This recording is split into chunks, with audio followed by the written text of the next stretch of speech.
senhores deputados, senhoras deputadas, mais uma vez, nesta tarde, está em pauta a medida provisória 800.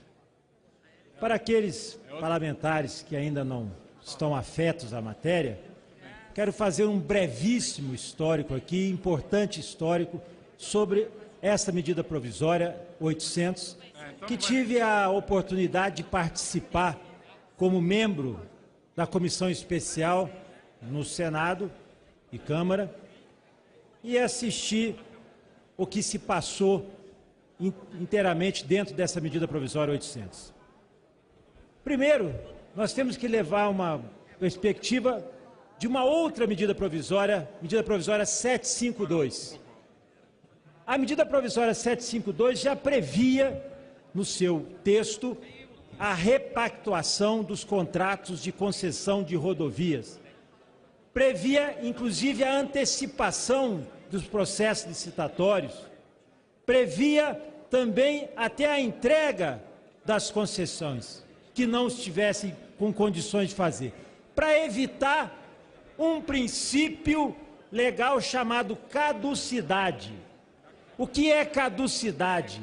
Caducidade é naquele momento em que a instituição, a empresa concessionária, não consegue cumprir os seus compromissos, o contrato é declarado caduco ou dada caducidade e ele perde a concessão.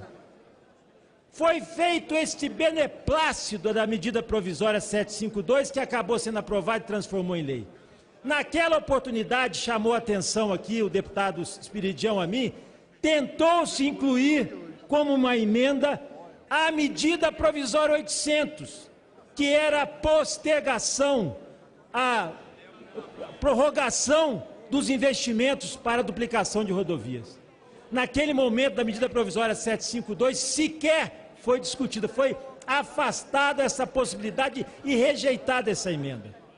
A audácia não parou por aí.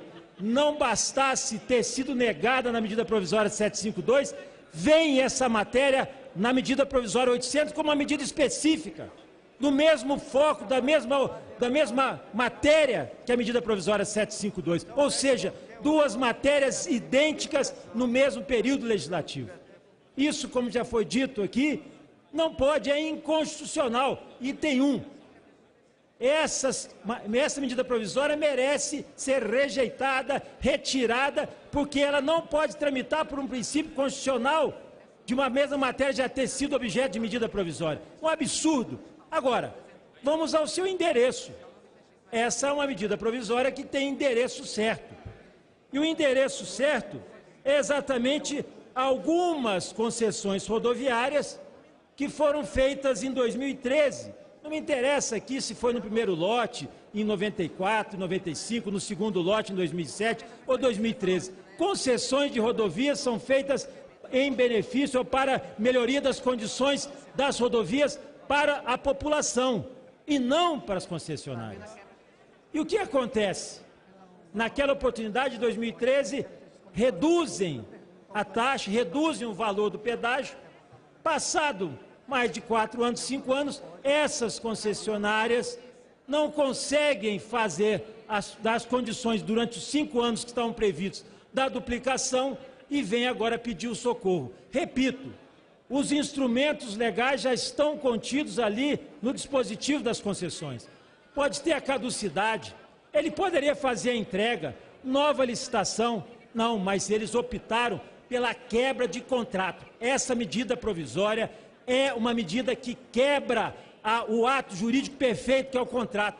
Aliás, a pergunta que se deve fazer é o seguinte: é interessante que quando a quebra de contrato é em favor dos poderosos, em favor das concessionárias, pode haver quebra de contrato. Mas quando é em favor do usuário, quando é em favor das pessoas, principalmente dos motoristas e usuários dessa concessão rodoviária, isso não tem previsão.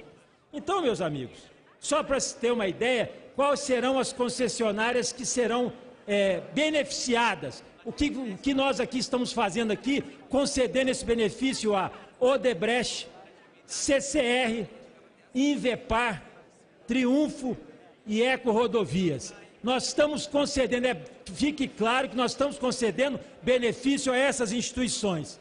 E sirva como alerta a audiência pública, a única audiência pública que foi realizada no âmbito dessa medida provisória, e teve a manifestação do Ministério Público Federal sobre essa medida provisória e também do Tribunal de Contas da União sobre essa medida provisória.